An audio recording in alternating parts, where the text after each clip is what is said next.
ఎన్నో వింతలు చూసాము, మరెన్నో విచిత్రాల గురించి విన్నాం. కానీ తిరుపతి జిల్లాలోని ఒక గ్రామంలో జరిగిన ఘటనపై స్థానికులు భయపడిపోతున్న తీరు, యుగాంతానికి ముడిపెడుతూ మాట్లాడుతున్న మాటలు చర్చనీయాంశమవుతున్నాయి. తిరుపతి జిల్లా చిట్వేలు మండలం నాగవరంలో వింత ఘటన జరిగింది. చెన్నకేశవ స్వామి విగ్రహం నుంచి ఎర్రటి ద్రవం ఒకటి బయటకు వస్తోంది. బ్రహ్మంగారి కాలజ్ఞానం ప్రకారమే ఇలా జరుగుతోంది అని చెప్పి గ్రామస్తులు అంటున్నారు. యుగాంతానికి ముందు కనిపించే లక్షణాలు ఇవే అంటూ భయాందోళనకు గురవుతున్నారు. దేవాదాయ శాఖ స్పందించి శాంతి హోమాలు చేయాలని కూడా వాళ్ళు విజ్ఞప్తి చేస్తున్నారు. వెంకటేశ్వర స్వామికి ధూపదీప నైవేద్యాలు జరుగుతున్నట్టే చెన్నకేశవుడికి కూడా జరగాలి అని చెప్పి నాగవరం ప్రజలు చెప్తూ ఉన్నారు. ఇప్పటికైనా అధికారులు స్పందించకపోతే అనర్థాలు జరుగుతాయంటూ ఆవేదన వ్యక్తం చేస్తున్నారు.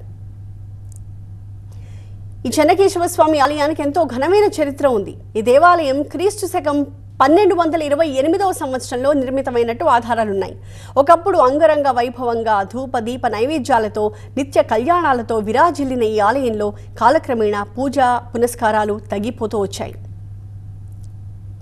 తిరుమల శ్రీ వెంకటేశ్వర స్వామి, నాగవరం చెన్నకేశవ స్వామి ఇద్దరు అన్నదమ్ములు అని స్థానికుల నమ్మకం. అన్న అయిన వెంకటేశ్వరుడికి తిరుమలలో నిత్యం కోట్లాది రూపాయలతో ఘనంగా పూజలు జరుగుతూ ఉంటే, ఇక్కడ తమ్ముడైన చెన్నకేశవ స్వామికి మాత్రం కనీస ధూపదీప నైవేద్యాలు కూడా సరిగ్గా అందట్లేదు అంటూ గ్రామస్తులు ఆవేదన వ్యక్తం చేస్తున్నారు.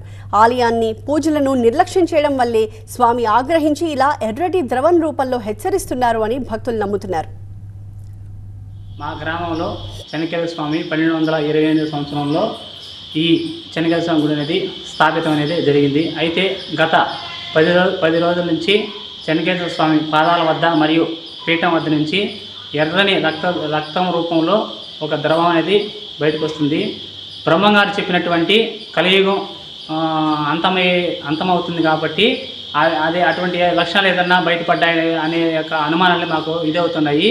దయచేసి ఈ యొక్క దేవాదాయ శాఖ మంత్రి కావచ్చు, మరియు సంబంధిత అధికారులు కావచ్చు, మా గ్రామంలోకి వచ్చి జిల్లా కలెక్టర్ కావచ్చు, మా గ్రామంలోకి వచ్చి ఈ చెన్నకేశవ గుడిని సందర్శించి తగు శాంతి హోమాలు చేయవలసిందిగా మరి కోరుతున్నాము.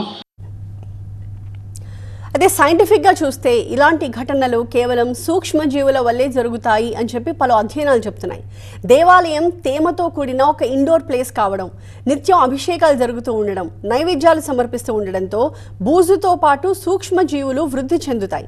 వాటి నుంచి బయటకు వచ్చే ద్రవాలే ఇలా తెలుపు, ఎరుపు రంగుల్లో ఉంటాయని చెప్పే విశ్లేషణలు కూడా ఉన్నాయి.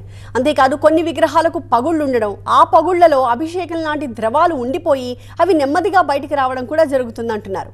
మొత్తంగా ఈ చెన్నకేశవ ఆలయంపై మరి అధికారులు ఏ రకంగా స్పందిస్తారు, విగ్రహం నుంచి వస్తున్న ఆ ద్రవం ఏంటని తేలుస్తారు అన్నది చూడాలి.